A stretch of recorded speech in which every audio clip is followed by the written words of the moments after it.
नमस्कार। जैसा कि आपको पता है 2 मई 2022 को पटना में मैंने जन स्वराज अभियान की घोषणा करी थी। उसी के तहत 2 अक्टूबर 2022 से हम लोगों ने एक पदयात्रा पश्चिम चंपारण में भितिहरवा गांधी आश्रम से शुरू किया है। उस यात्रा को करीब करीब अब 2 वर्ष होने को आ गए हैं। इन 2 वर्षों में बिहार के करीब करीब 60% विधानसभा क्षेत्रों में ये पदयात्रा हम लोगों ने पूरी की है। अभी तक 5300 से ज़्यादा गांवों में हम लोग पैदल चल कर गए, वहाँ रहे, वहाँ की समस्याओं को देखा, समझा और अभी तक के अनुभव के आधार पे जो कुछ 2-3 बातें मैंने बिहार के संदर्भ में देखी समझी हैं, उस पर एक ब्रीफ टिप्पणी करूंगा। साथ ही जैसा कि आपको पता है कि 2 वर्ष के इस प्रयास के बाद लोगों ने ये तय किया है कि 2 अक्टूबर को बिहार में ये सारे लोग मिलकर इस अभियान से जुड़े हुए करीब करीब 1 करोड़ लोग मिलकर 2 अक्टूबर को इसको दल में परिवर्तित करेंगे। तो 2 अक्टूबर 2024 को जन स्वराज अभियान एक राजनीतिक दल के तौर पर भी परिवर्तित हो जाएगा। लेकिन जो पदयात्रा मैं पिछले 2 साल से कर रहा हूं वो 2 अक्टूबर के बाद भी वैसे ही जारी रहेगा जैसे पहले किया जा रहा था। प्रशांत किशोर ने जो घोषणा पहले मैंने की है, दल बनने के बाद भी इस दल के नेता प्रशांत किशोर नहीं होंगे। जो 1 करोड़ लोग मिलकर इस दल को बना रहे हैं वो लोकतांत्रिक तरीके से 2 अक्टूबर को ये तय करेंगे कि इस दल का नाम क्या होगा, इसका संविधान क्या होगा, इस दल के नेता कौन होंगे। प्रशांत किशोर की भूमिका जो पहले थी, अभी पिछले 2 वर्षों में वही भूमिका आगे बनी रहेगी। 2 अक्टूबर के बाद भी मैं पदयात्रा जैसे पहले कर रहा हूं वैसे ही बिहार के बाकी बचे हिस्सों में करता रहूंगा। आज मुझे गया आने का सौभाग्य मिला है। चूंकि पदयात्रा यहाँ पहुँचने में अभी काफ़ी समय है, 6-8 महीना तो जरूर लग सकता है। तो यहाँ पर जो बड़ी संख्या में साथी जुड़े हुए हैं, जन स्वराज अभियान का जो संगठन बन रहा है, उन साथियों का ये आग्रह था और खासकर 2 यहाँ पर जो विधानसभा में उपचुनाव होने हैं उसमें एक इमामगंज में लोगों की ऐसी मांग थी कि आप आइए और आकर हम लोग को यहाँ विकल्प बनाने में मदद कीजिए। उसी संदर्भ में मैं आज गया में आया हूँ। अभी करीब 2 घंटे पहले मैं इमामगंज में था और आज मैं यहाँ गया में रुकूंगा। इसका पदयात्रा से कोई लेना देना नहीं है। जब मैं पदयात्रा करने गया में आऊँगा तो उस समय 1 महीने में गया में रहूँगा और जैसे बाकी के जिलों में 1 महीना 1.5 महीना रह के गांव-गांव पैदल चल के उस जिले प्रखंड पंचायतों के लोगों की समस्याओं से रूबरू हुए हैं, वैसे वही काम गया में भी किया जाएगा। लेकिन अभी तक का जो 2 साल का अनुभव है उसका ब्यौरा मैं आपको देता हूँ।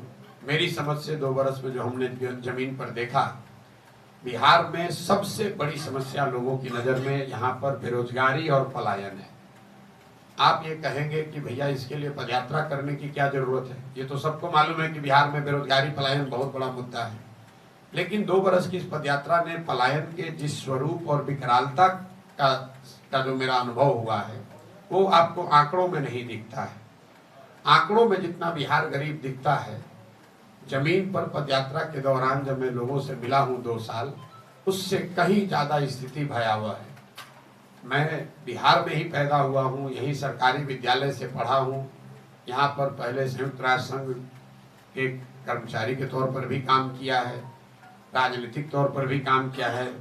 डेटा आंकड़ों को हम लोग थोड़ा बहुत समझ रखने वाले लोग हैं। इसके बावजूद पदयात्रा से पहले जो मेरी समझ बिहार की थी, बिहार की गरीबी बदहाली की जो समझ थी और जो मैंने पदयात्रा के दौरान देखा, दोनों में जमीन आसमान का फर्क है। उसके कुछ मुद्दों पर मैं अभी बात करूंगा। जैसे पलायन जो है, ज़्यादातर लोगों को आंकड़ों के आधार पर, अपनी सामाजिक राजनीतिक समझ के आधार पर लगता है कि पलायन यहाँ के गरीबों की समस्या है। गरीब लोग के बच्चे, गरीब परिवारों के बच्चे मजदूरी रोजगार के लिए बाहर जाते हैं। मेरा पदयात्रा के दौरान अनुभव ये रहा कि बिहार का शायद ही कोई ऐसा परिवार है जो पलायन से अछूता है। फर्क बस इतना है कि गरीब घर के बच्चे बाहर मजदूरी करने के लिए जा रहे हैं और जो मध्यम वर्गीय संभ्रांत परिवार के लड़के हैं वो बाहर पढ़ाई और नौकरी करने जा रहे हैं। जा बाहर सब रहा है और इतने लंबे समय से जो पलायन का जो विकरालता है, इसका जो सामाजिक असर है, लोगों की जो परिवार की संकल्पना है वही धूमिल पड़ गई है। शायद ही कोई ऐसा गांव मिलता है जहां पति पत्नी, माँ बाप, बाल बच्चे एक साथ रह रहे हैं। लोगों ने ये मान लिया है कि अगर बच्चों को पढ़ाई करना है तो उनको बाहर जाना है। लोगों ने मान लिया है कि अगर किसी को रोजी रोजगार करना है तो उसको बाहर जाना है। उसको एक तरीके से ये भाव शून्यता आ गई है। लोगों को ये लग भी नहीं रहा है कि लोग उनके घर के पलायन करके गए। लोग कहते हैं कि काम करने गए हैं, कमाने गए हैं। मतलब अगर कमाना है तो बिहार छोड़कर आपको बाहर जाना है, इसको ध्रुव सत्य मान लिया गया है। ये बहुत बड़ी समस्या है। कोई ऐसा समाज का वर्ग नहीं है जो इससे अछूता है। इसी तरह जो दूसरी सबसे बड़ी समस्या दिखी वो है बिहार में ध्वस्त हुई शिक्षा व्यवस्था की। बिहार में शिक्षा की व्यवस्था बहुत अच्छी कभी नहीं थी। मैं स्वयं यहाँ सरकारी विद्यालय से पढ़ा हूँ, साइंस कॉलेज से पढ़ा हूँ। शिक्षा व्यवस्था 1990 के दशक में बहुत अच्छी नहीं थी, लेकिन आप लोग भी यहाँ रहते हैं, जानते होंगे पहले बिहार में प्रखंड और जिलों के स्तर पर 2-4 विद्यालय, 5 विद्यालय ऐसे जरूर थे जहां पढ़ाई करके लोग आगे बढ़ सकते थे। राज्य के स्तर पर 2-4-5 कॉलेज ऐसा जरूर था जहां अगर आपका एडमिशन हो गया, आपने पढ़ाई की तो आप जीवन में आगे बढ़ सकते थे। पिछले 25-30 सालों में जो ये समता मूलक शिक्षा नीति के नाम पर जो व्यवस्था बनाई गई है, इसमें पूरी तरीके से शिक्षा व्यवस्था ध्वस्त है। कई लोगों को लगता है कि बिहार में स्कूल से खिचड़ी बट रहा है, इसलिए शिक्षा व्यवस्था खराब है। कुछ लोग ये भी बताते हैं कि शिक्षकों की गुणवत्ता, नियोजित शिक्षकों की वजह से शिक्षा व्यवस्था खराब है। मैं आपको अपना अनुभव बता रहा हूँ, ये दोनों बात में पूरी सच्चाई नहीं है। अगर सिर्फ खिचड़ी बटने से बिहार की शिक्षा व्यवस्था खराब होती तो खिचड़ी तो सिर्फ 6वें 7वें क्लास तक के ही विद्यालय में बट रहा है। उसके ऊपर जो उच्च विद्यालय है वहां पर पढ़ाई क्यों नहीं हो रही है? जब आप कहते हैं कि यहाँ शिक्षकों की गुणवत्ता खराब है इसलिए पढ़ाई बर्बाद है, तो आप मुझे बताइए कि सीएम साइंस कॉलेज में पढ़ाई क्यों नहीं हो रहा है? Patna science college, Patna college में पढ़ाई क्यों नहीं हो रहा है? वहां तो नियोजित शिक्षक नहीं है। तो कहीं ना कहीं इस बात को अगर आप गहराई से देखेंगे तो आपको पता चलेगा कि शिक्षा की बदहाली का मुख्य कारण यहाँ ये है कि समाज और सरकार, मैं सिर्फ सरकार को दोषी नहीं बता रहा हूँ, समाज और सरकार दोनों की प्राथमिकताओं में शिक्षा कहीं है ही नहीं। शिक्षा और शिक्षण संस्थाएं सरकारी लाभ का बंटवारा बांटने वाले व्यवस्था का हिस्सा बन गए हैं। आपका बच्चा भी जब विद्यालय में जाता है, उसको अगर साइकिल का पैसा नहीं मिला, पोशाक का पैसा नहीं मिला, तो जो गार्जियन भी है वो जाकर हेडमास्टर से झगड़ा करता है। लेकिन वही गार्जियन जब विद्यालय में साल भर अगर गणित के टीचर नहीं है तो पूछने नहीं जाता है कि वहाँ टीचर आ रहे हैं कि नहीं आ रहे। वही हाल सरकार का है। सरकार ने भी शिक्षण संस्थाओं और शिक्षकों को बाकी सब काम कराने के लिए रखा है सिवाय पढ़ाने के। उनसे कभी सफाई का काम करवा रहे हैं, कभी स्वच्छ भारत में लगा दिए, कभी शराबबंदी में लगा दिए, कभी इलेक्शन के काम में लगा दिए। जो काम आया शिक्षकों को लगा दो, कभी जनगणना कराने लगे, वो पढ़ा नहीं रहे।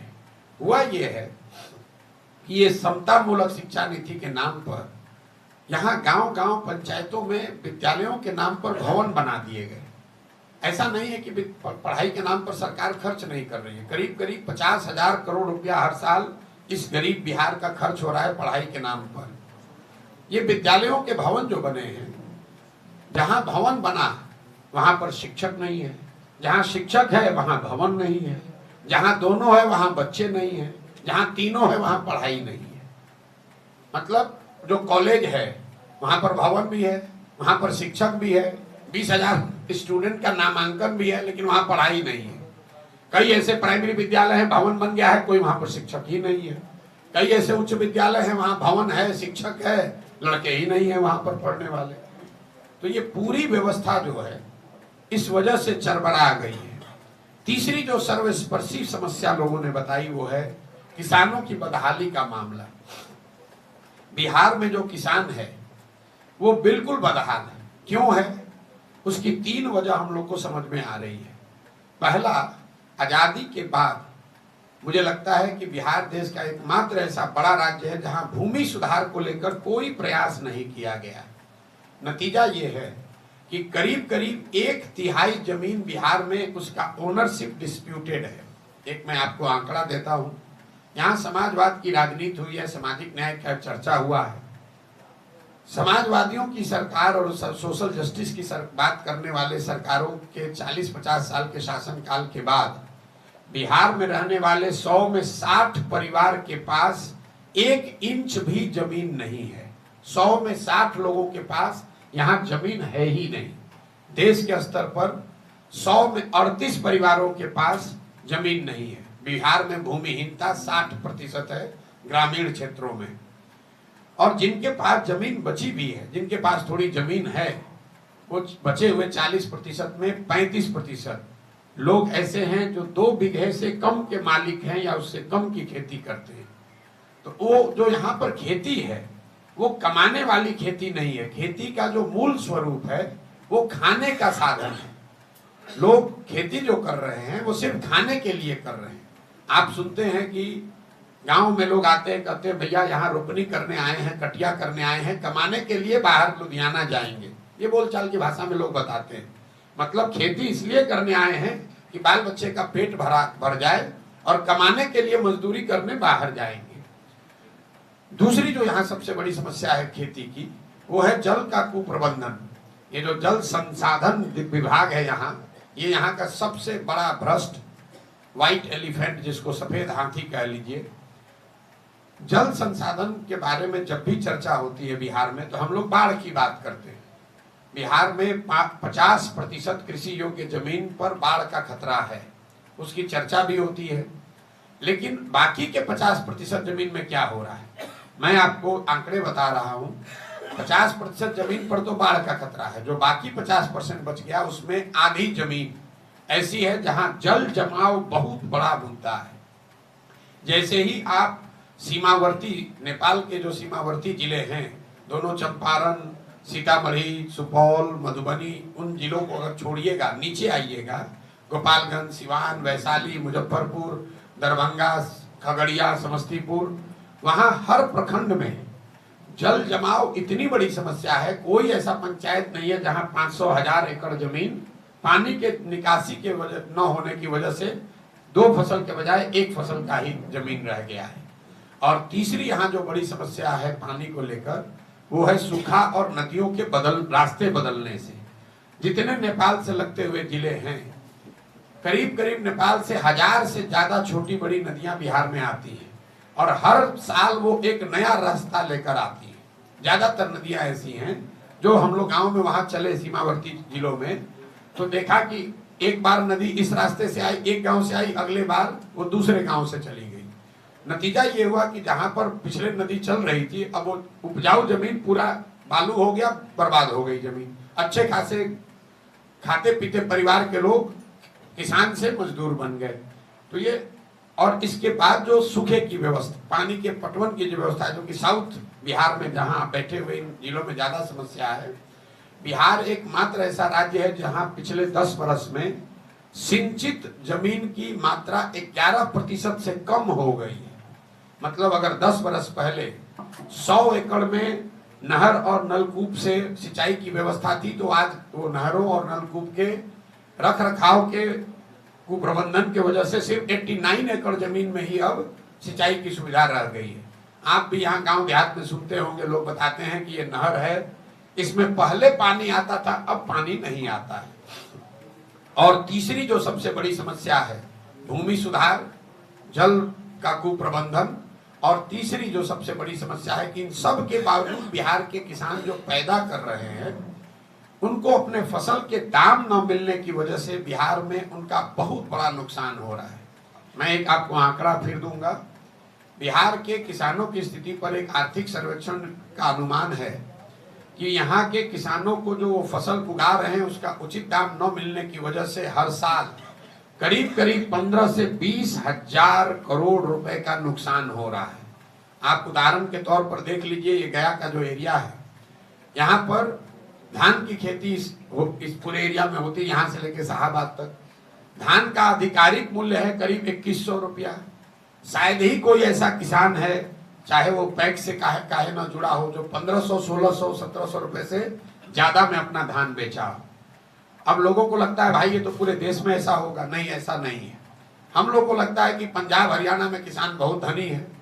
तो एक आंकड़ा दे रहा हूं, पंजाब और हरियाणा में पिछले 10 वर्ष में करीब करीब 70% धान और 75% गेहूं सरकारी समर्थन मूल्य पर वहां की एजेंसियों के द्वारा खरीदा गया है। बिहार में पिछले 10 वर्ष में सिर्फ 13%, इसको याद रखिए, पिछले 10 वर्ष में सिर्फ 13% धान ही सरकारी समर्थन मूल्य पर खरीदा गया है। बाकी सारा धान जो यहाँ पैदा हुआ पिछले 10 साल में, वो 25 से 30% कम मूल्य पर बेचा गया है। तो ये जो 3 समस्या है, भूमि सुधार, जल का कुप्रबंधन और फसलों का दाम न मिलना, ये वजह है कि बिहार में किसानों की जो हालत है वो बिल्कुल बदतर है।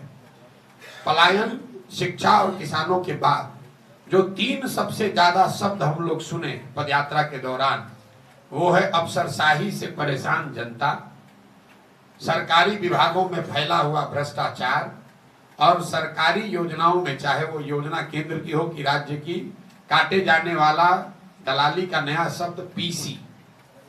ये 3 बातें लोग बताते हैं कि बिहार में हम लोगों ने लालू जी का जंगल राज देखा है। तो जो लालू जी का राज था वो अपराधियों का जंगल राज था। अब गांव-गांव में लोग बता रहे हैं कि जो नीतीश का राज है ये अधिकारियों का जंगल राज है। आप चाहे जनप्रतिनिधि हैं, पत्रकार हैं, सामान्य नागरिक हैं, अधिकारी जो चाहेगा वही होगा। सत्ता और संसाधन का पूरी तरीके से केंद्रीकरण कर दिया गया है। पंचायती राज व्यवस्था से जुड़े हुए जितने संस्थाएं हैं, जितने लोग हैं, सबका अधिकार सिर्फ और सिर्फ अधिकारियों के पास है। प्रखंड का जो प्रमुख है, जो बीडीओ है, उसके असिस्टेंस के लिए है। लेकिन यहाँ धारा उल्टी बन रही है, बीडीओ चला रहा है, प्रखंड के प्रमुख बीडीओ साहब के असिस्टेंट बने हुए हैं। वही हाल जिले में है, वही हाल राज्य में है। तो अधिकारियों का पूरी व्यवस्था पर एक तरह से कंट्रोल हो गया है। दूसरा जो शब्द हम लोगों ने सुना, सरकारी विभागों में फैला हुआ भ्रष्टाचार। नीतीश जी की जब सरकार बनी थी 2005 में, तो खुदरा करप्शन में कुछ कमी लोगों को लगा था। लेकिन पिछले 5-7 सालों का अनुभव लोग ये बता रहे हैं कि कोई ऐसा विभाग नहीं है जहां बिना पैसा दिए हुए आप कोई सरकारी काम करा लें। चाहे आपको जमीन का रसीद कटवाना हो, दाखिल खारिज करवाना हो, जातीय प्रमाण पत्र बनाना है, पासपोर्ट का वेरिफिकेशन कराना है, एफआईआर करना है, इंदिरा आवास लेना है, अब अनाज के लिए कार्ड बनाना है, कोई भी ऐसा काम नहीं है जिसमें बिना पैसे के काम हो जाए। हद ये है, भ्रष्टाचार का आलम ये है कि इस महंगाई के जमाने में वृद्धों को मिलने वाला जो यहाँ पर पेंशन है, जो एक तरह से मजाक है, 400 रुपया का जो पेंशन मिलता है, उसमें भी लोग बता रहे हैं कि 20 रुपया प्रति माह के हिसाब से पैसा लिया जा रहा है। ये यहाँ का हालत है। इंदिरा आवास में 20 से 25 हजार रुपया लोगों को घूस देना है। जहां पर जनप्रतिनिधि इंदिरा आवास में पैसा नहीं ले रहे हैं, वहां पर 20 हजार, अगर जनप्रतिनिधि भी पैसा लेगा तो 30 से 35 हजार। ये यहाँ का आलम है। और तीसरा जो सबसे बड़ा शब्द, सबसे ज्यादा जो शब्द हम लोगों ने सुना, वो है पीसी। हम 2015 में बिहार में आए थे यहाँ पर नीतीश जी का ही मदद करने, तब ये शब्द हमने सुना नहीं था।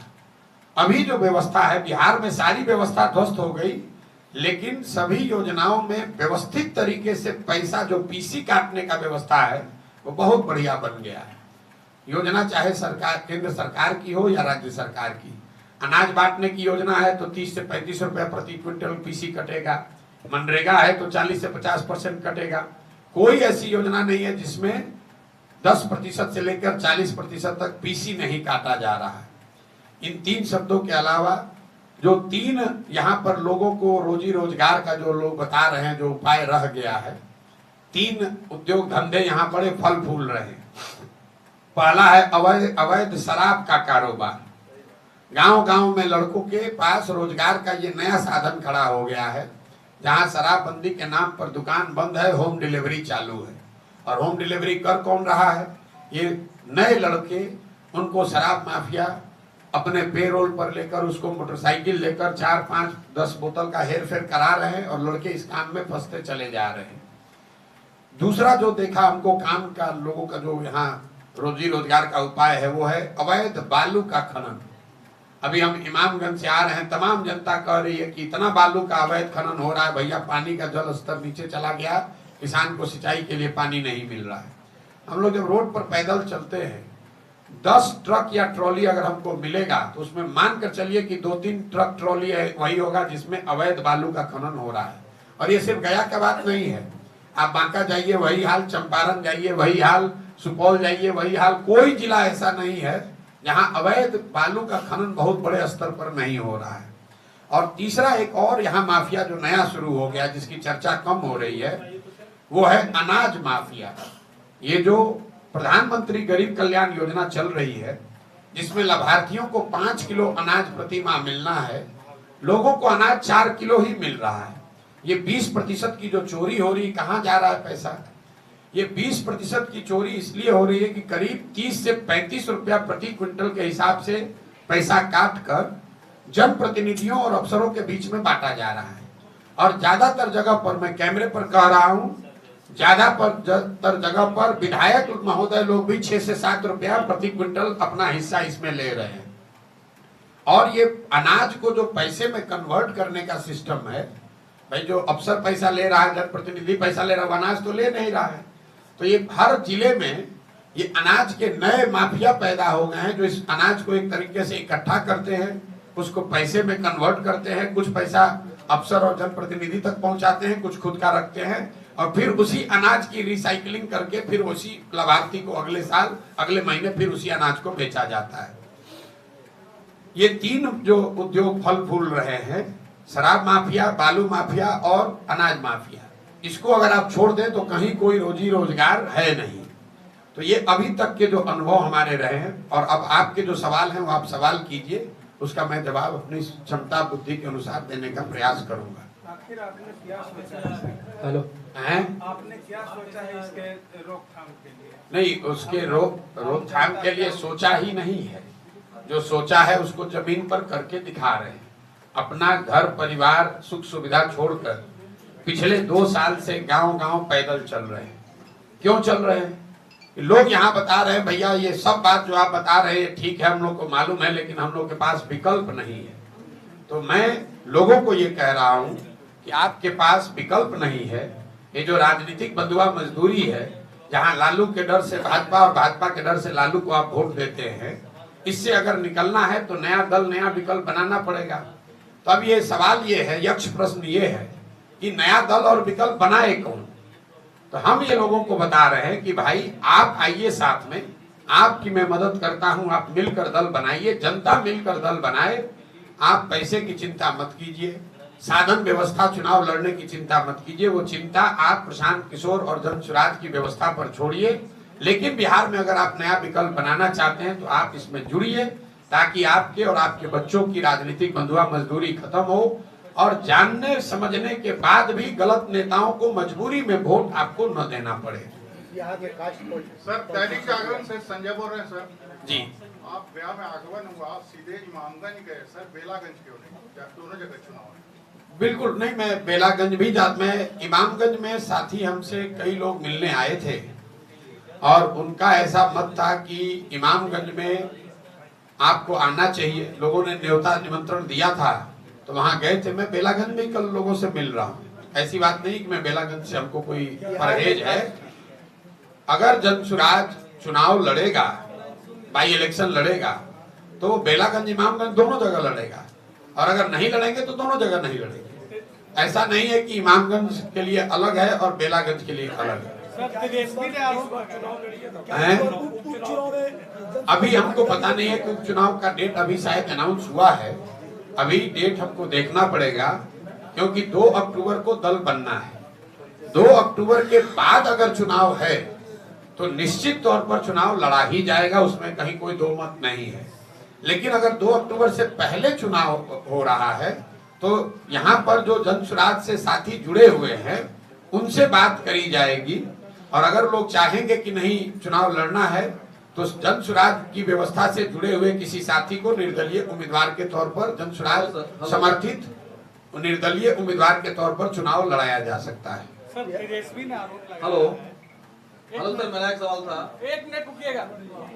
तेजस्वी ने आरोप लगाया कि जन स्वराज में जो लोग जुड़ रहे हैं वो पैसे देकर जुड़ रहे हैं। जन स्वराज में जो जुड़ रहा है वो पैसे देके जुड़ रहा है। अब देखिए, ये लोग बोलने से पहले अपनी ही बात नहीं देखते हैं। कुछ दिन पहले तेजस्वी यादव के दल आरजेडी के अध्यक्ष ने चिट्ठी निकाला कि भाई आप लोग राष्ट्रीय जनता दल छोड़कर जन स्वराज मत भागिए, आप लोग लालू जी के सिपाही हैं, समाजवाद के नेता हैं, सामाजिक न्याय के पुरोधा के साथ जुड़े रहिए।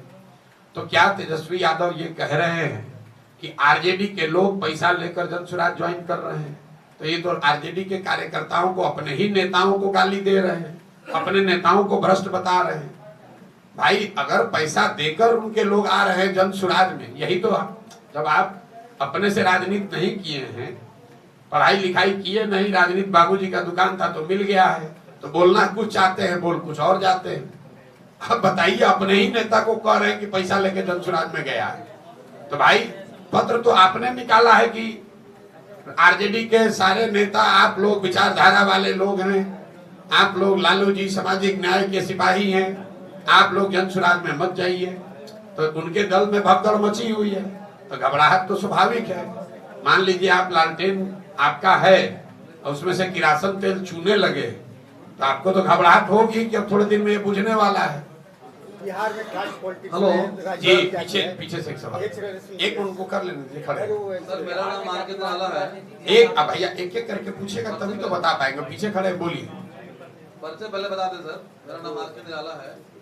30 साल हो गया मीडिया लाइन में, और अभी इंडिया रिपब्लिक न्यूज में है, काम कर रहे हैं। क्या से हेलो, मेरा सर सवाल था कि अभी जो चुनाव होता है, जहाँ भी जाते हैं, हम भी कई चुनाव में घूमे हैं, तो वहाँ पे पहला तो मुद्दा है जातिवाद और दूसरा मुद्दा है पैसा का। ठीक है, तो आप जो चुनाव लड़ेंगे या आप जो कैंडिडेट को खड़ा करेंगे, तो जनता को किस तरह कन्विंस करेंगे कि भाई सबसे ऊपर उठकर, जातिवाद से ऊपर उठकर और वोट सही आदमी को चुने, आप सही को दे। आपका सवाल सुन लिए। पिछले 2 बरस से सबसे ज्यादा यही सवाल बिहार में यही पूछते हैं कि जाति को कैसे निपटिएगा।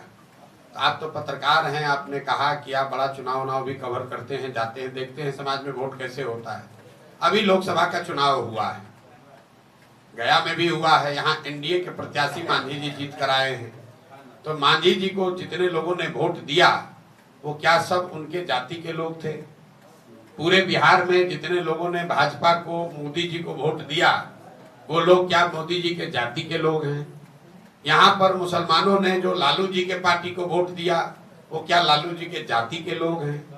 मेरे भाई, जाति समाज की एक बड़ी सच्चाई है, लेकिन जाति समाज की एकमात्र सच्चाई नहीं है।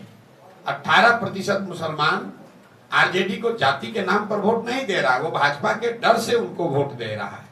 समाज का एक बहुत बड़ा वर्ग है जो भाजपा को, एनडीए को, मांझी जी को उनके जाति के आधार पर वोट नहीं दिया, वो लालू जी के डर से उनको वोट देता है।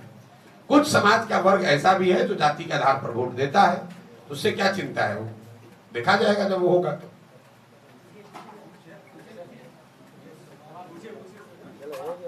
यही जाति का ही पूछ रही थी, और कौन रह गया? नहीं, मेरा सवाल यहाँ से है सर। जाति को छोड़कर यहाँ कोई सवाल ही नहीं लोगों के पास। बोलिए। मैं ये पूछ रहा था कि जनता ने आपको बिहार की समस्याओं से अवगत कराया जी। बिहार में अच्छा क्या हो रहा है उसके बारे में किसी ने कहा? बिल्कुल कहा। पहला नंबर।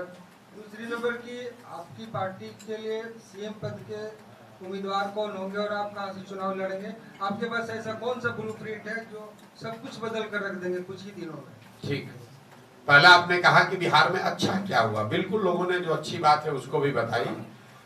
लोगों की समझ से और जो हम लोगों ने गांव में देखा, 2 क्षेत्रों में सुधार दिखा है। वो सुधार है सड़क में और बिजली में।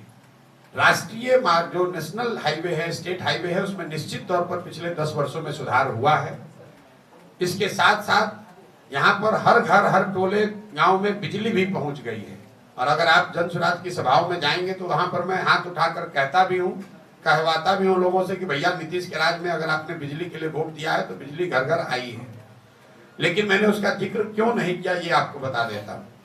बिजली घर घर आई है, लोग ये मानते हैं, लोगों को उससे खुशी भी है, उसके लिए नीतीश कुमार का धन्यवाद है।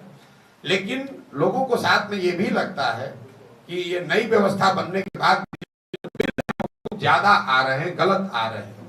गांव गांव में लोग हम लोग को मिलते हैं जो बताते हैं कि 2000 से लेके 5000, 10,000, 15,000, 50-60,000 तक के भी लोगों के गलत बिल आ रहे हैं। समस्या सिर्फ गलत बिल आने का नहीं है, एक बार गलत बिल आ जाए तो आप लोक अदालत और DCLR के ऑफिस का चक्कर लगाते रहिए, आपका कनेक्शन कट जाएगा, कोई आपको बचाने वाला सुनने वाला नहीं है। आपने सुना होगा कटिहार में गोली चल गई इस पर, जो लोग प्रदर्शन कर रहे थे बिजली पड़े हुए गलत बिजली बिल के नाम पर ही वहां गोली चली, 2-3 लोगों की दुखद मृत्यु हो गई। जहां तक सड़कों का सवाल है, जैसा मैंने आपको बताया, नेशनल और स्टेट हाईवे में तो निश्चित तौर पर सुधार हुआ है, लेकिन जो ग्रामीण सड़कें हैं वो करीब करीब, चाहे वो पंचायती राज की सड़क हो, ग्रामीण विकास की सड़क हो, प्रधानमंत्री मुख्यमंत्री संपर्क योजना की सड़क हो, उन सड़कों की हालात करीब करीब वही वापस हो गए हैं जो लालू जी के जमाने में होती थी। तो 2 सुधार दिखा। आपने कहा कि आपके दल का कोई कौन मुख्यमंत्री होगा। पहली बात तो आप ये समझिए कि प्रशांत किशोर का ना कोई दल है ना होगा। जो 2 अक्टूबर को दल बन रहा है उसको बिहार के 1 करोड़ लोग मिलकर बना रहे हैं, और उसके नेता प्रशांत किशोर न है न होंगे। जो लोग दल बना रहे हैं, तो 2 अक्टूबर को आपको, मीडिया को और पूरी जनता को पता चलेगा कि उस दल का नेता कौन हुआ, और जो लोग नेता चुनकर आएंगे वो साथ में बैठकर आगे तय करेंगे आने वाले महीनों में कि भाई दल का कोई मुख्यमंत्री का उम्मीदवार होगा कि नहीं होगा, अगर होगा तो कौन होगा। बिहार में बहुत सारी समस्याओं को गिनवाए आप जी, आपकी सरकार अगर आती है तो उन समस्याओं को कैसे निदान करेंगे और कैसे ये बताएंगे कि मेरी सरकार आएगी तो करप्शन नहीं होगा। देखिए, जो मैंने पूरी पदयात्रा के दौरान बताया है कि जन सुराज की जब पदयात्रा खत्म होगी तो एक दल बनेगा, ताकि विकल्प के अभाव में लोग मजबूरी में गलत नेताओं को, दलों को वोट ना दें। लेकिन पदयात्रा का दूसरा एक और लक्ष्य भी है, जो संकल्प है कि बिहार को अगले 10 वर्ष में देश के 10 अग्रणी राज्यों में शामिल कराने के लिए जो पूरा ब्लूप्रिंट है, विजन डॉक्यूमेंट है, उसको भी जारी किया जाएगा। सिर्फ पूरे बिहार का नहीं, बिहार के 8,500 पंचायतों का अलग अलग, इसको याद रखिए, बिहार के 8,500 पंचायतों का अलग अलग अगले 10 वर्ष का योजना बनाकर जारी किए करेंगे। आप ये देख पाएंगे कि आपके गांव पंचायत के लिए जन सुराज की क्या योजना है, ताकि आपके गांव पंचायत में बच्चों के पढ़ाई की व्यवस्था हो जाए। हर पंचायत में 800 से 1200 नए रोजगार के अवसर पैदा किए कैसे जाएंगे, और हर पंचायत में खेती करने वाले लोगों को खाने वाली खेती से कमाने वाली खेती के दिशा में कैसे परिवर्तित किया जाएगा। आपने कहा आपके पास क्या विजन है, तो पूरा विजन, तो पूरा डॉक्यूमेंट यहाँ बताएंगे, 2 घंटा लगेगा। लेकिन एक बात आपको बताते हैं जिसकी चर्चा होनी चाहिए। सबसे बड़ी बात कहते हैं लोग, भैया आप कैसे पलायन रोक दीजिएगा। ये सबसे बड़ा बिहार का दंश है, एक तरह से कोड है बिहार के समाज का। हम आपको बता रहे हैं कि पलायन को कैसे रोका जाएगा। बिहार में पलायन की सबसे जो समस्या है, उसका सबसे बड़ा कारण ये है कि यहाँ से लोगों के श्रम के पलायन के पीछे पूंजी और बुद्धि का पलायन है। यहाँ से आप जो लोग बाहर जाते हैं उसके बारे में आप चर्चा करते हैं, इतने लोग बाहर गए, इतने लोग मजदूरी करने गए, लेकिन पूरे बिहार में कहीं आपने न चर्चा की, न सुनी, न बात करी कि पिछले 30 वर्ष में बिहार में पूंजी का जो पलायन हुआ है, बाहर की पूंजी के बात छोड़ दीजिए, बिहार से बिहार के बैंक, बिहार में जो बैंक काम करते हैं वो पिछले 30 वर्ष में उन्होंने 26 लाख करोड़ रुपया, इसको याद रखिए, 26 लाख करोड़ रुपया बिहार में काम करने वाले बैंकों ने यहाँ से पैसा ट्रांसफर किया है दूसरे राज्यों में। ये पैसा बिहार के लोगों का पैसा है, ये बाहर के इंडस्ट्रियलिस्ट का पैसा नहीं है। जैसे पिछली बार, पिछले फाइनेंशियल ईयर में बिहार की गरीब जनता ने बैंकों में यहाँ पैसा जमा किया 4,61,000 करोड़ रुपया, और सीडी रेशियो जो ऋण और का अनुपात है, क्रेडिट डिपॉजिट जो रेशियो है, वो देश का स्तर है 70%। मतलब अगर 4,61,000 लाख करोड़ रुपया बिहार के बैंकों में जमा हुआ, तो बिहार के लड़कों को, बिहार के बच्चों को, बिहार के लोगों को घर बनाने के लिए, गाड़ी खरीदने के लिए, रोजी रोजगार करने के लिए 2,80,000 करोड़ रुपया लोन के तौर पर मिलना चाहिए था। मिला कितना? 1,61,000 करोड़ रुपया। बाकी पैसा कहाँ गया? ये बाकी पैसा गया गुजरात, कर्नाटक, आंध्रा, तेलंगाना, तमिलनाडु और केरल, इन राज्यों में सीडी रेशियो है 90, 95, 100, 105। मतलब अगर आंध्र प्रदेश के लोगों ने आंध्र प्रदेश के बैंकों में 100 रुपया जमा किया तो वहां के बैंकों ने 105 रुपया ऋण के तौर पर लोगों को दिया। बिहार में लोगों ने 100 रुपया जमा किया तो हम लोग को 40 रुपया मिला। नतीजा क्या हो रहा है इसका आपको एक उदाहरण देके बताते हैं। मान लीजिए कि आप एक युवा हैं जिसको बाल काटने आता है, आपके पास 20,000 रुपया है और आपकी इच्छा है कि आप यहाँ पर गया में एक सैलून खोलें। सैलून खोलने का खर्चा 1 लाख रुपया है, तो आप बैंक में जाएंगे कि हमको अगर 80,000 लोन मिल जाए तो मैं 1 लाख रुपया में सैलून खोल लूंगा, 4-5 आदमी को रोजगार भी दूंगा और आप अपना भरण पोषण भी परिवार का कर पाएंगे। लेकिन जो बैंकों से लोन नहीं मिला तो आप 20,000 का इस्तेमाल कैसे करेंगे? 5,000 रुपया किसी दलाल को देंगे जो बॉम्बे आपको ले जाकर नौकरी करवाएगा, 2-4-5,000 रुपया ट्रेन का टिकट में बर्बाद करेंगे और 5,000 रुपया बॉम्बे में जाकर खोली का किराया भरेंगे। तो बाल काटने आपको आता है, अगर पूंजी की व्यवस्था यहाँ होती तो आप यहाँ सैलून चलाते, छोटे उद्यमी होते, एंटरप्रेन्योर होते, काम करते, 2 लोगों को रोजगार देते। लेकिन पूंजी की उपलब्धता नहीं होने की वजह से वही युवा जिसको बाल काटने आ रहा है वो बॉम्बे में जाकर किसी सैलून में मजदूर बनकर काम कर रहा है। तो जो जन सुराज का मंत्र है उसको आप समझिए कि पलायन को अगर रोकना है तो सबसे पहले पूंजी का पलायन रोकना है, और अगर पूंजी का पलायन रुकेगा तो बुद्धि का पलायन रुकेगा। मैं आपको एक उदाहरण दे रहा हूं, बुद्धि के पलायन का उदाहरण सुनिए। अभी बेगूसराय के जिले में एक वहां के बहुत बड़े व्यक्ति, उनके बेटी डीएम करके नियोनेटोलॉजिस्ट, मतलब जो एकदम छोटे बच्चे होते हैं उसकी चिकित्सा का उन्होंने एक सेंटर बनाया है, NICU, neonatal intensive care unit. Bihar में बहुत कम जगह पर है। उनके पति हैं वो भी कार्डियोलॉजी में डीएम हैं। दोनों पति पत्नी वहां बेगूसराय में उन्होंने एक अस्पताल बनाकर काम शुरू किया। 2 करोड़ रुपया उस पर खर्च करके काम शुरू हुआ।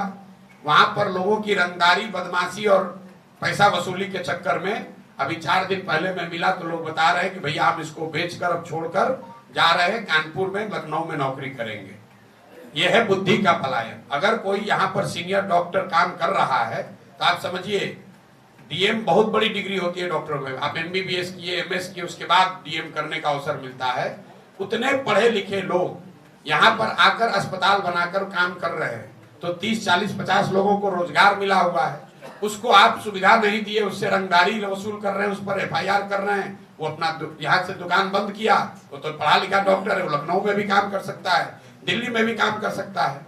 तो मैंने आपको पूंजी का पलायन बताया, ये बुद्धि का पलायन बताया। जब तक पूंजी और बुद्धि का पलायन नहीं रुकेगा तब तक श्रम का पलायन नहीं रुक सकता है। तो जन सुराज को का जो विजन है कि बिहार में पूंजी के पलायन को रोककर बुद्धि के पलायन को रोका जा सकता है, और जिस दिन बुद्धि का पलायन रुका वहां अपने आप यहाँ पर लोगों को रोजगार मिलने लगेगा। मान लीजिए कि आपको यहाँ घर बनाना है, समझिए ये बात को, हंसने से होगा नहीं, क्योंकि ना आपको इसकी समझ है, ना यहाँ के नेताओं को समझ है, ना वो इसकी चर्चा करते हैं, ना आप उससे पूछते हैं। ये आंकड़ा प्रशांत किशोर का आंकड़ा नहीं है। CD ratio Reserve Bank of India हर राज्य का हर महीने जारी करता है। यहाँ पर मुख्यमंत्री के अध्यक्षता में कमेटी है जिसका काम है ये देखना कि बैंक से लोगों को ये पैसा मिले। लेकिन जैसे CO, BDO, डॉक्टर, इंस्पेक्टर, थाना वाला नहीं सुन रहा है मुख्यमंत्री और सरकार का बात, वैसे बैंक वाले भी बात नहीं सुन रहे हैं। अगर आपको गया में घर बनाना है, लोन लेने जाइएगा, आपको यहाँ लोन नहीं मिलेगा। और आप यहाँ पर पैसे वाले हैं और आपको नोएडा में घर खरीदना है, आपको बैठे बैठे लोन मिल जाएगा। अगर गया में लोन मिलता तो आप बताइए कितना ज्यादा घर बनता। अगर घर बनेगा तो जो लड़का जाकर प्लम्बर का काम, मेसन का काम, इलेक्ट्रीशियन का काम दिल्ली, नोएडा में कर रहा है वो गया में करता। आप जितने यहाँ पत्रकार आए हैं देखिए इसकी कितनी इसका असर होता है। आप में से बहुत लोग आए होंगे गाड़ी से, मोटरसाइकिल से। कोई ऐसा मोटरसाइकिल आपने नहीं खरीदा होगा, गाड़ी नहीं खरीदा होगा जिसको कि फिनांस पर ना लिया हो आपने। अगर आपको फिनांस ना हो तो कितने लोग गाड़ी और मोटरसाइकिल खरीद पाएंगे? बहुत कम लोग खरीद पाएंगे। तो यहाँ जो विकरालता है गरीबी का पलायन का, उसके मूल में है पूंजी का पलायन।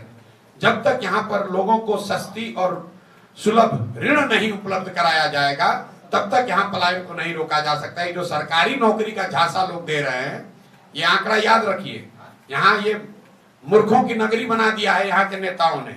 मेरे भाई, जो लोग कह रहा है कि नौकरी दे देंगे, 75 साल 78 साल हो गए, बिहार में चपरासी से लेकर मुख्य सचिव तक जितने लोग सरकारी नौकरी कर रहे हैं, सबकी सूची बनाइएगा तो संख्या होती है करीब करीब 23 लाख।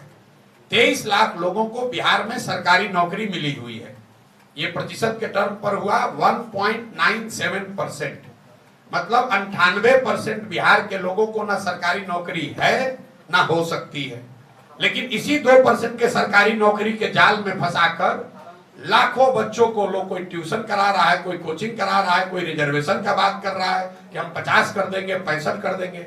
अरे भाई, अगर 100% भी आपने नौकरी दे दी तो भी तो 2% को नौकरी मिला। दुनिया में जो देश आगे बढ़े हैं, क्या वो रेलवे का एग्जाम देकर आगे बढ़े हैं? वहां पर लोग मुसल्लापुर में और चौधरी टोला में बैठ के ट्यूशन कर रहा है? नहीं। जिन देशों में तरक्की हुई है, वहां पर बच्चों को पढ़ाने की बेहतर व्यवस्था कर दी गई और यह सुनिश्चित किया गया कि पढ़ने लिखने के बाद रोजी रोजगार अगर आप करना चाहें तो सरकार की जो पॉलिसी है, जो पूंजी का सपोर्ट है, जो व्यवस्था है, वो आपको सपोर्ट करे ताकि आप अपना रोजी रोजगार कर सकें। उससे यहाँ पर गरीबी और पलायन खत्म होगा। सरकारी नौकरी का रेवड़ी बांटने से कुछ होने वाला नहीं है। ये समाजवाद के नाम पर, सामाजिक न्याय के नाम पर ये रबड़ी दिखाते हैं कि हम तुमको 10,000 आदमी को नौकरी दे देंगे, 1 लाख आदमी को नौकरी दे देंगे। अरे भाई, मान लो एक बार को 1 लाख का दे भी दोगे तो बिहार में तो 13 करोड़ लोग रहते हैं। 1 लाख आदमी की नौकरी देने से 13 करोड़ लोगों का जीवन कैसे सुधरेगा? Sir, Bihar hello. में अपराध के नियंत्रण पे आपका कोई है क्या? हेलो भैया, अपराध देखिए, जो भी आप पूछ रहे हैं कि पलायन की समस्या है, कृषि की समस्या, अपराध, पहले आपको ये समझना है। आप डॉक्टर के पास जाते हैं, आप कहते हैं बुखार है, डॉक्टर क्या कहता है? पहले बुखार क्यों है इसको समझिए। यहाँ कानून व्यवस्था की स्थिति क्यों बिगड़ी हुई है? नीतीश कुमार के राज में लोगों ने फील किया था कि 2005 के बाद, लालू जी के जंगल राज के बाद जब नीतीश की सरकार आई तो लोगों को लगा कानून व्यवस्था की स्थिति सुधार हुआ है। ये कानून व्यवस्था की स्थिति बिगड़नी शुरू हुई है तो आंकड़ों के हिसाब से 2016 से। 2016 के बाद से चाहे नीतीश की सरकार और एनडीए के साथ हो या महागठबंधन के साथ, वो स्थिति बिगड़ती जा रही है। क्यों बिगड़ रही है? 2016 से क्या हुआ ऐसा? 2016 में यहाँ शराबबंदी लागू कर दिया गया। शराबबंदी लागू होने के बाद पुलिस प्रशासन का एक बड़ा तबका अब अपनी रूटीन लॉ एंड ऑर्डर के काम को छोड़कर पूरे टाइम शराबबंदी लागू कराने, उसको छिपाने, उसको बनाने, उसको कमाने में लगा हुआ है। पूरी जो न्यायिक व्यवस्था है वो पूरी क्लॉग हो गई। 8.5 लाख शराबबंदी के केस हुए हैं। 6.5 लाख से ज्यादा केस हैं जो कोर्ट में लंबित हो गए। 1,23,000 से ज्यादा लोग जेलों में बंद हैं। आपने सुना होगा जो देश के चीफ जस्टिस हैं, उन्होंने कहा कि भाई बिना सोचे समझे ऐसा पॉलिसी बनाते हो, उसकी वजह से सारी व्यवस्था खराब हो जाती है। तो जिन न्यायालयों में, जिन थानों पर पहले से ही काम का दबाव था, उस पे आपने इतना बड़ा काम ऊपर से डाल दिया। अब ये इसमें लोग पैसा कमा रहे हैं, लूट रहे हैं, और जो कानून व्यवस्था की बात है उसको छोड़ दिया। जो 1 मिनट रुक जाइए, जो लड़का पहले वहां गांव में घूम रहा था वो शराब का बोतल इधर से उधर कर रहा है, स्मैक पी रहा है और गन चला रहा है, इसलिए अपराध बढ़ रहा है। तो जो लॉ एंड ऑर्डर की स्थिति बिगड़ी है, मेरा मानना है कि उसमें शराबबंदी का एक बहुत बड़ा योगदान है। और दूसरी वजह यह है कि कहीं न कहीं नीतीश कुमार का इस सरकार पर नियंत्रण जो है वो तो खत्म हो गया है। उनके इर्द गिर्द के 4-5 अफसर है, वही चला रहे हैं सरकार को। नीतीश कुमार को तो पता ही नहीं चल रहा है क्या हो रहा है, क्या नहीं हो रहा है। जो अफसरों ने बताया वो सुने, और जो अफसर ने नहीं बताया वो नहीं सुना। आपने देखा होगा, पत्रकार पूछते हैं कि सर यहाँ पर लाठीचार्ज हो गया, तो खुद ही कैमरे पर कहते अच्छा वहां ऐसा होगा, सर रुकिए पता कराते हैं। कोई आदमी को यही नहीं पता है कहाँ लाठीचार्ज हो गया, कहाँ गोली चल गई। एक सवाल भी है, जितेंद्र मिश्रा बोल रहे हैं। कहाँ पे है भैया? हाँ जी बताइए सर। जब हम पार्टी बनाएंगे तो पार्टी बनाने के बाद वो चुनाव लड़ेंगे पूरे बिहार में, तो क्या सभी दल के लोग जो शिक्षित लोग को भी टिकट दे देते हैं, चुनाव लड़वा देते हैं, तो आपके यहाँ क्या योग्यता भी सीमा तय है? देखिए, आप लोग को 100 बार इस प्रेस कॉन्फ्रेंस में अभी तक कह चुके हैं, लेकिन आपका जो पूछने का तरीका है वो सुधर नहीं सकता है। हम आपको कह रहे हैं कि हम कोई दल बना ही नहीं रहे हैं और आप कह रहे हैं सर आप दल बनाइएगा, उसमें क्या कीजिएगा। जो लोग मिलकर दल बना रहे हैं वो चर्चा कर रहे हैं।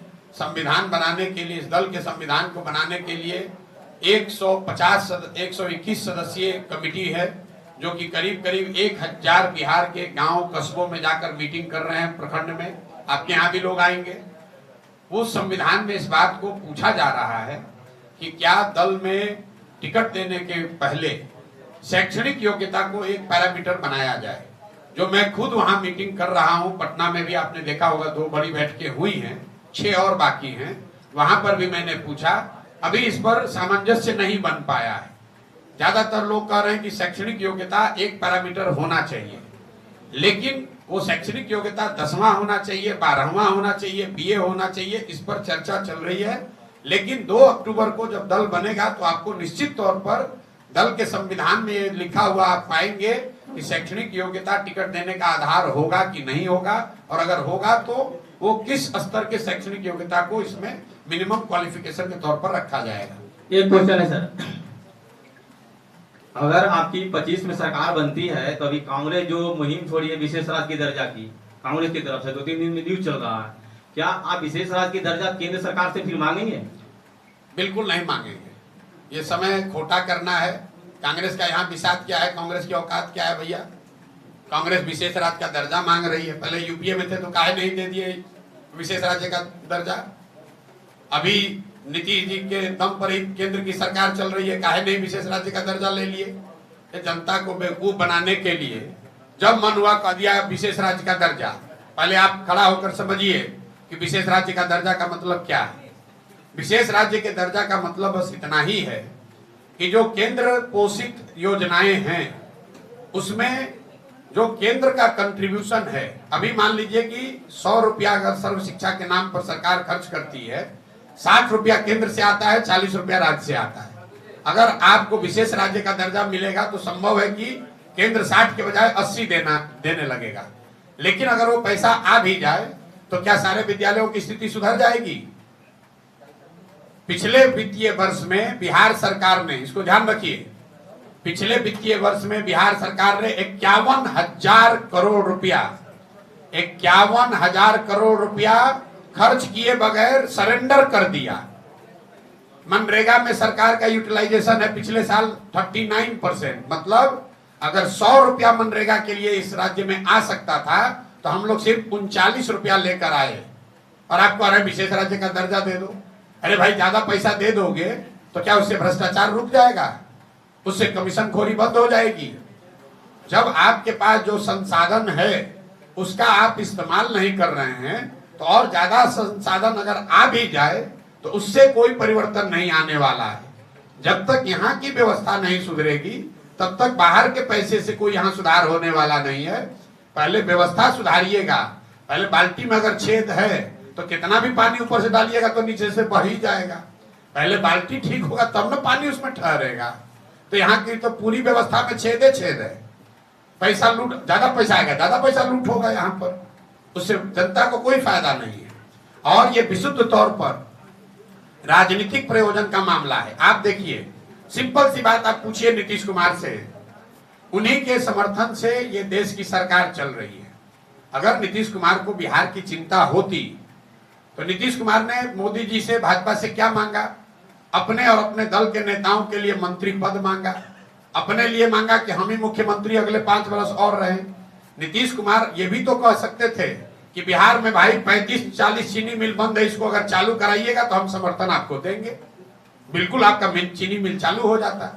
लेकिन नीतीश कुमार को चीनी मिल चालू तो कराना नहीं है, फैक्ट्री तो लगाना नहीं है। अगर आज केंद्र की सरकार देश के उद्योगपतियों को बुलाकर कहे कि तुमको हर जिला में एक फैक्ट्री लगाना है तो किस उद्योगपति का हिम्मत है कि यहाँ पर नहीं लगाएगा फैक्ट्री? लेकिन इसकी चर्चा कभी हुई है? आप पत्रकार खुद हैं, कोई आप हमको ऐसा खबर बताइए कि नीतीश बाबू आज गए हैं, बिहार के मुख्यमंत्री गए हैं केंद्र सरकार से बात करने के लिए कि भाई बिहार में चीनी मिल चालू कैसे होगा। भाई मुख्यमंत्री कब जाते हैं कि जदयू को सीट कई गो मिलेगा, इसका चर्चा के लिए 2 दिन दिल्ली में बैठे हैं। एमएलसी का टिकट किसको मिलेगा, राज्यसभा कौन जाएगा, इसके चर्चा के लिए दिल्ली जाके बैठे हैं। मंत्रालय कौन मिलेगा, इसकी चर्चा के लिए समय है। लेकिन बिहार के बच्चों का पलायन कैसे खत्म होगा, काम हो ना हो, आप हमको बताइए, आप पत्रकारिता करते हैं, 18-19 साल में एक भी कोई कार्यशाला, वर्कशॉप, कोई मीटिंग, कोई ऐसा प्रयास हुआ हो केंद्र और राज्य के स्तर पर कि भाई बिहार से पलायन को कैसे रोका जाए? अरे आप प्रयास शुरू करोगे तब तो कुछ होगा या नहीं होगा। आप तो प्रयास नहीं कर रहे हो। मान लिया हो, कहता है, उल्टे हंस के कहता है कि बिहार का आदमी दिल्ली बॉम्बे नहीं रहेगा तो वहां का व्यवस्था ठप हो जाएगा।